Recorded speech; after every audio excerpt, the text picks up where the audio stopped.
The intrusion of violence in our everyday lives becomes a normality. Through social media, we are constantly exposed to images of brutality, reminding us that the sense of security we strive to maintain for ourselves and our loved ones is actually interconnected with a larger, unified world which is deeply affected by violence.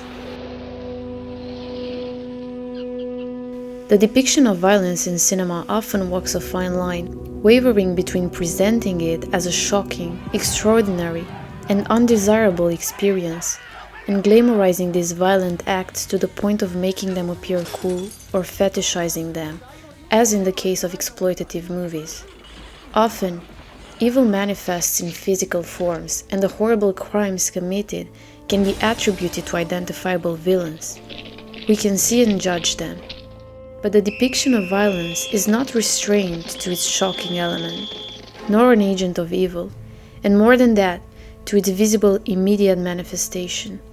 Cinema, as a form of art, does not merely mimic reality, but delves into the unnoticed and unquestioned aspects of our everyday existence, and violence is no exception to this exploration. Cinema unveils the subtler, more insidious forms of violence ingrained in society structures and our relationships with others.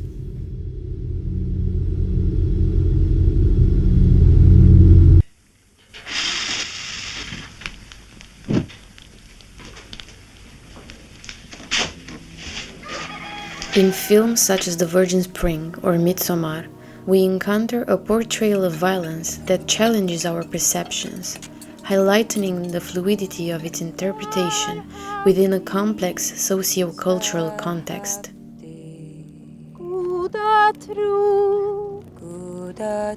In Bergman's medieval drama, The Virgin Spring, we observe the clash between Nordic paganism and Christianity as characters navigate conflicting belief systems and traditions.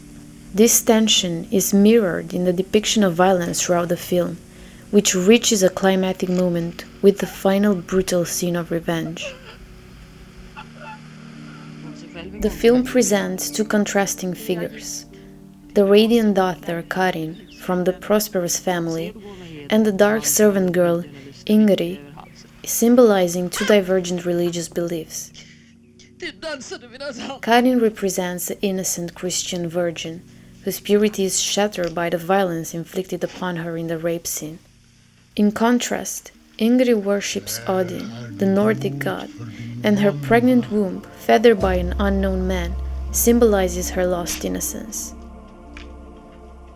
The duality of these two religious paradigms and the internal conflict of being torn between them are embodied in the father figure, Tore.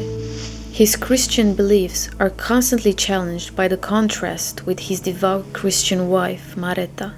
Acts of physical violence inflicted upon oneself, such as self-mutilation, are depicted in the film as symbols of Christian devotion, following the concept of imitatio Christi, which Mareta performs despite Tore's disapproval. Christianity, which rejects violence or vengeance against others, presents a paradox in a deeply violent medieval world. This paradox serves as a central theme in other cinematic depictions of life in medieval times, such as Tarkovsky's Andrei Rublev or František Vlachel's Marketa Lazarova, where Christian faith is challenged by the presence of violence and cruelty in the world.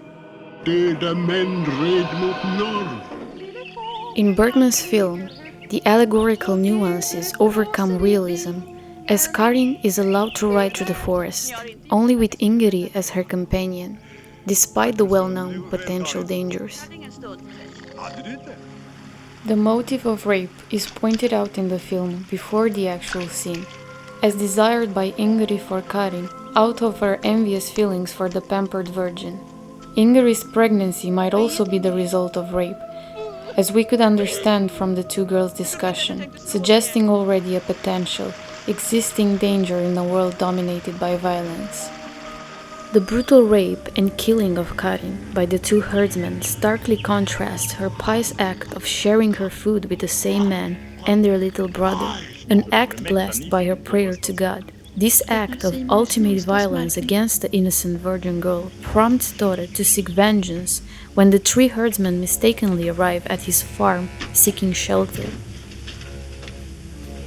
The act of revenge marks the end of the cycle of violence, adhering to the pagan law of an eye for an eye, where blood must be avenged by blood. The ritualistic preparations undertaken by Tore for the act of revenge underscore its pagan influence, in stark contrast to the Christian principle of forgiveness. The killing of the innocent child further amplifies this merciless act of vengeance, which Tore ultimately acknowledges as a sin in his prayer to the Christian God at the film's end. In his plea for redemption, Tore vows to build a church as an act of atonement for his transgression. Jag lovar dig, Gud.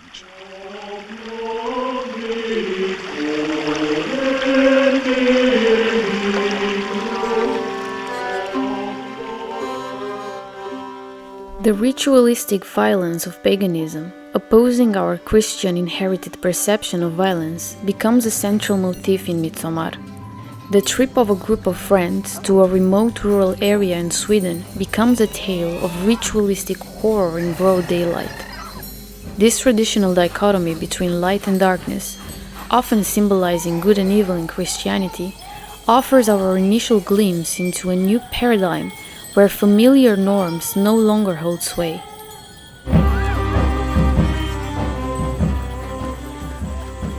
This conflicting duality marks the entire film across various contexts.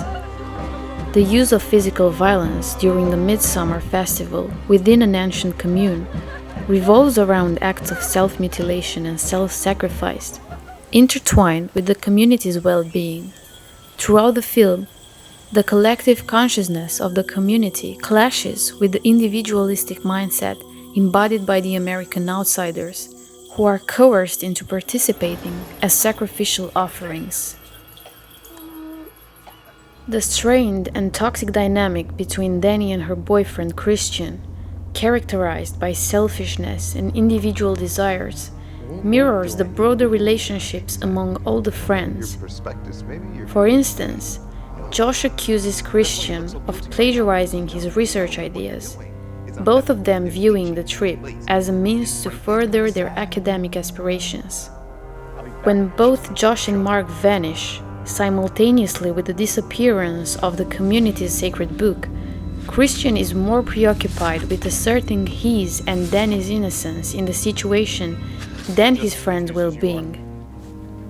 The contrast between community's consciousness and individualism is also reflected throughout the depictions of violence. It begins with the tragic death of Dani's family, orchestrated by her mentally ill sister, who opts for suicide, resulting in the loss of their parents and leaving Dani orphaned.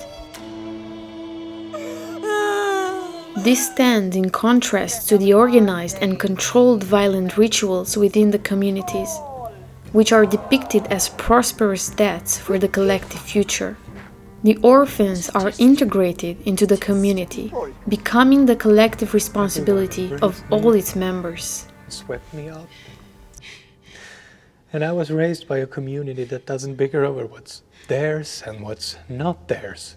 The negative and shocking aspects of violence dissipate as it becomes normalized through its ritualistic and communal significance. The individual will is subsumed by the collective identity, leading to the normalization of violence. Dani's cries of despair, while witnessing her boyfriend's involvement in a sexual ritual, resonate with the mimetic cries of the community's women, underscoring the extent to which individual autonomy is surrendered to communal dictates.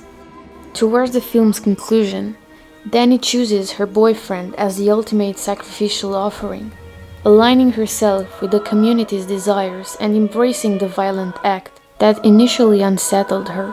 Her persistent desire to depart from the community undergoes a profound transformation as she assumes the role of the freshly crowned Queen of May.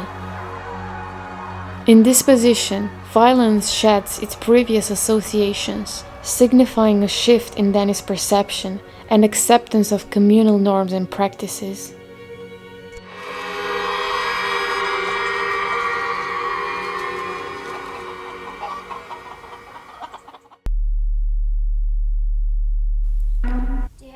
If violence can be explored in cinema in relationship to religion, due to its ritualistic properties which question our understanding and implicit reactions to violence, in films like Underground or The Zone of Interest, violence is explored through the motifs of war and genocide as imposed realities that are naturalized by the easiness of the characters to adapt to them. Emir Kusturica's epic 3-hour Balkan tale, Underground, spans over 40 years of the history of ex-Yugoslavia, from the onset of the Second World War to the eruption of the Yugoslav Wars in the 1990s.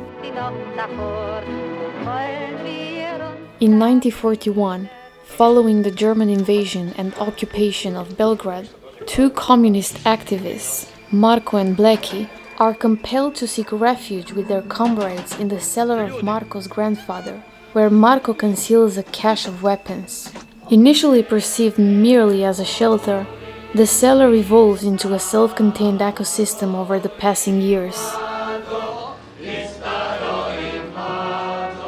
The ideological clash between the communist resistance and the Nazi forces takes on increasingly melodramatic dimensions, intertwined with Bleki's romance with Natalia, a Serbian actress who becomes involved in an affair with a high-ranking German officer. The confrontation results in scenes of direct physical violence, including attempted killings, fights, and torture, all portrayed in a light-hearted manner within a festive atmosphere, which lead thinkers like Slavoj Zizek to conclude the following: a crazy piece of the world outside history, eat, drink, kill and fuck all the time. A perpetual spiritual orgy. More than that, Kusturica portrays a naturalized version of violence in Underground, where conflict becomes a routine aspect of life for his characters. The palpable evidence of this is the bitter existence of the underground. Even after the war ends, and Natalia and Marko ascend to positions of political power in Tito's communist Yugoslavia, the underground persists, overshadowed by the perpetual specter of warfare above ground. The wedding scene, depicted with surreal, dreamlike imagery, highlights the profound paradox between the desire to follow the normal customs of everyday life and the stark reality of a secluded existence underground, which is forced upon by an imagined external threat. When the characters venture out from their shelter into the outside world, they struggle to accept the war's end, having been deceived for so long. Kusturica shows not only the difficulty of returning to a post-conflict life, but also the constant presence of violence. In the film's final moments, we witness the haunting echoes of the Yugoslavian wars, with familiar characters like Natalia and Marko now involved in arms dealing, and Bleki serving as a militant commander who, without knowing, commands their executions.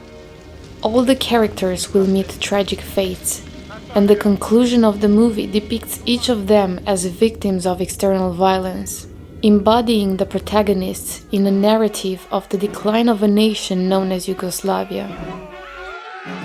In Underground, violence becomes a tangible reality, shaping the lives of its characters and ultimately making them its victims.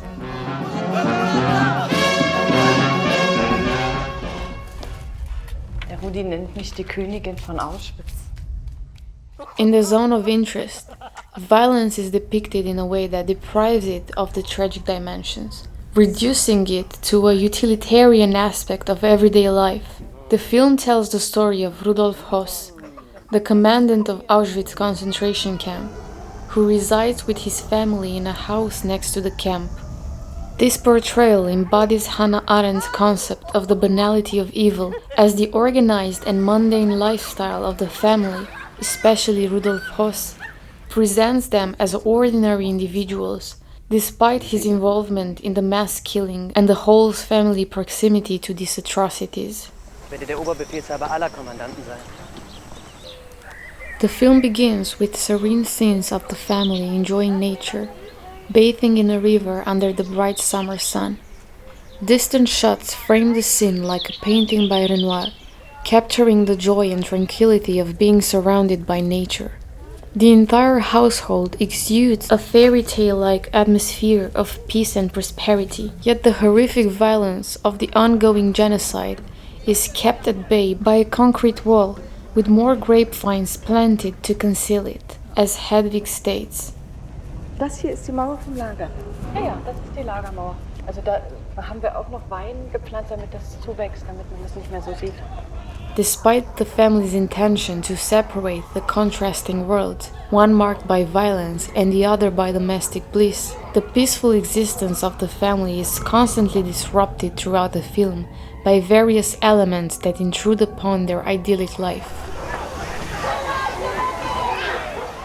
The first disturbance comes from the constant sounds of terror coming from the nearby camp, serving as a haunting reminder of a reality that cannot be ignored, though the family gradually becomes desensitized to it.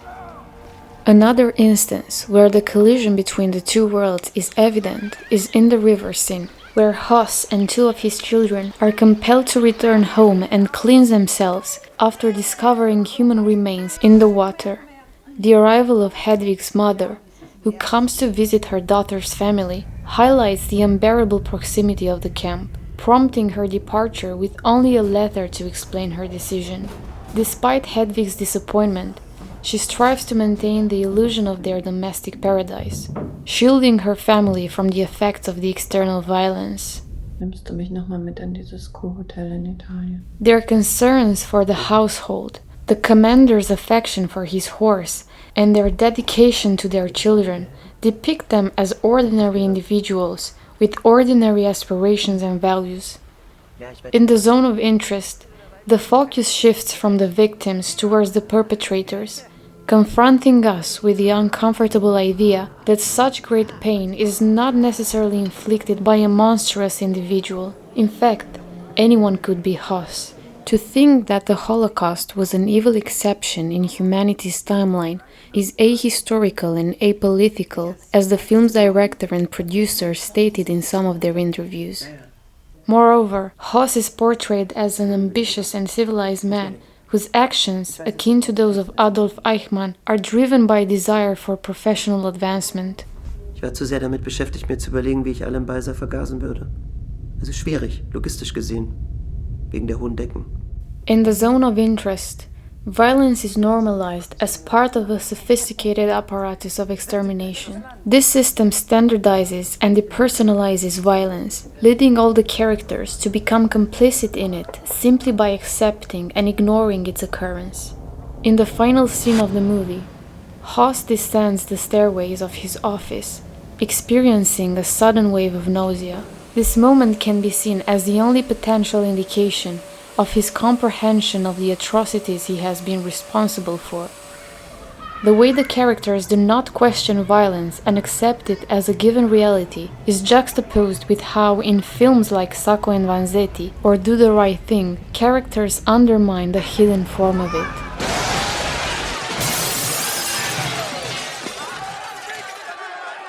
What interests me is violence which is invisible, systemic, which goes on, but we don't even notice it as violence. Take him away! What we notice as violence is a disturbance of the established order. But my question is, what about violence which has to go on, not so that the normal run of the things is disturbed, but so that things go on like normal? Is it a crime to be a radical in our country? Radicals and immigrants. Nation of immigrants. Sacco and Vanzetti is an Italian film depicting the true story of two Italian anarchists who immigrated to the United States in pursuit of a better living, only to find themselves unjustly accused of murder. The movie begins with gripping scenes of a police raid, where workers and their families endure brutal treatment, forcibly evicted from their homes and subjected to violence, as their belongings are destroyed. A portrait of Marx hangs on the wall, torn down by the police, offering us, the viewers, a glimpse into the motives behind these aggressive acts. Subsequent events unfold with arrests, intense interrogations, and a haunting slow-motion sequence capturing a man's fall from an office building's high floors. This raid is part of a broader crackdown aimed at stamping out radicalism, namely anarchism and communism, perceived as imminent threats to the democratic system of the United States. Amidst the chaos of the raid, we are introduced to the central figures, Nicola Sacco and Bartolomeo Vanzetti, who find themselves arrested months later, facing charges of robbery and murder, allegedly committed weeks prior to their arrest. The film closely follows their trial, portrayed as a carefully orchestrated charade of deceitful testimonies and biased treatment, foreshadowing the sorrowful verdict from the outset. The central theme of their political trial revolves around the duality of violence. From the initial scenes of police brutality to the unjust proceedings of the trial, violence persists, accompanied by the prosecutor's discriminatory and racist rhetoric aimed at attributing guilt to the two based on their social status as impoverished immigrants striving to assimilate into a supposedly superior society.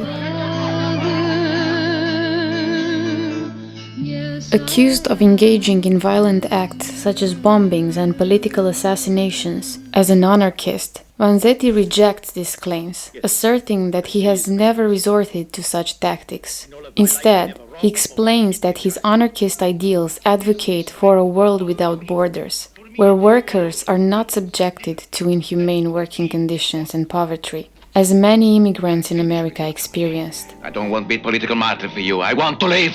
To live!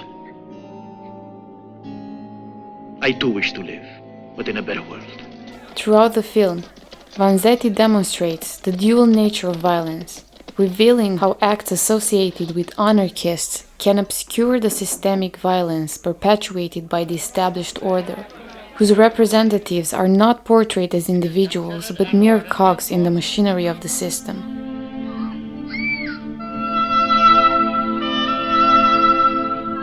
In his final courtroom address, Vanzetti acknowledges their mission to resist injustice, asserting that their legacy will endure in the collective consciousness long after their manipulated trial. The black and white footage of protests in the film serves to illustrate the global outcry sparked by the trial of Sacco and Vanzetti, as people across the world pleaded for their lives to be spared. Tragically, the film depicts the inevitable decline of the characters, condemned for their beliefs and aspirations for a better life for themselves and others like them. They can burn our bodies, but they cannot destroy our ideas. The confrontation between Vanzetti and Governor Alvan T. Fuller before their execution highlights a system that, as Vanzetti argues, is founded not on justice but on violence, which manifests itself in various forms. To plead for one's life is an act of violence. Hunger and deprivation are violence. To have to beg for one's bread is violence. The misery and famine which millions all over the world live in, isn't that violence? War is violence. And money. Objective violence is often invisible because it is systemic, deeply ingrained within a system which by its own ideology perpetuates it. This is what Johann Galtung names structural violence, which is normalized and works from within. You are the murderers here! Often, this insidious form of violence generates more direct violence as the agent resorts to its physical direct form in response to it, as Do the Right Thing shows us. The film is framed as a slice of life within the daily rhythms of a predominantly African-American neighborhood in New York City. The events unfold over the course of one sweltering summer day. The heat plays a crucial role in shaping the events, straining the already existing tensions and providing the backdrop for conflicts to arise among the characters. The neighborhood is envisioned as a microcosm, featuring characters embodying distinct established roles. For instance, the mayor, a drunkard, symbolizes the erosion of authority within this microcosm. Similarly, Mother Sister, an elderly woman who observes the neighborhood impassively from her window, represents another facet of ineffective authority unable to prevent the tragic events that unfold by the movie's end.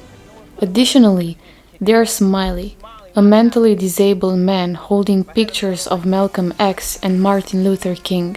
Despite his whiteness, his disability renders him marginalized, further illustrating the theme of exclusion in the movie. Get the fuck out of here, man! In contrast to Sacco and Vanzetti, the manifestations of systemic violence are not readily apparent to the naked eye, as its influence operates from within and governs the entire life of the community. Fried chicken and biscuit-eating monkey. The racist comments exchanged among characters provide a glimpse of this systemic violence, while its overt manifestation occurs primarily during confrontations between the marginalized community and the external world. Conflicts with the police, representing an external authority that, while not part of this microcosm, can still exert control over it from the outside, serve as explicit examples in this regard. However, the main disruptors within this microcosm are Sal and his sons, an American-Italian family who operates a small pizzeria in the neighborhood. Throughout the movie, some characters find themselves in conflict with them, fueling the tension that ultimately reaches its climax at the end of the film. Bugging Out, a local resident, challenges Sal's wall of fame in the pizzeria, which exclusively features Italian-American celebrities, lacking any representation of African Americans. Hey, Sal, how come we got no brothers on the wall here? You want brothers on the wall? Get your own. Another conflict arises with Radio Rahim, who insists on carrying his boombox everywhere, including Sal's pizzeria, until Sal prohibits him from doing so. But this is my pizzeria. American Italians on the wall only. Sal justifies both actions by asserting his ownership of the establishment, and therefore his right to enforce his own rules within it. Sal's conflicts with the neighborhood residents are depicted as clashes between the established order of the microcosm and the refusal of perceived intruders to adhere to these norms. Fight the power! Fight the power! The conflict will reach the climax towards the end, as Radio Rahim and Bugging Out confront Sal, refusing to yield to Sal's demands to turn off Radio Rahim's boombox.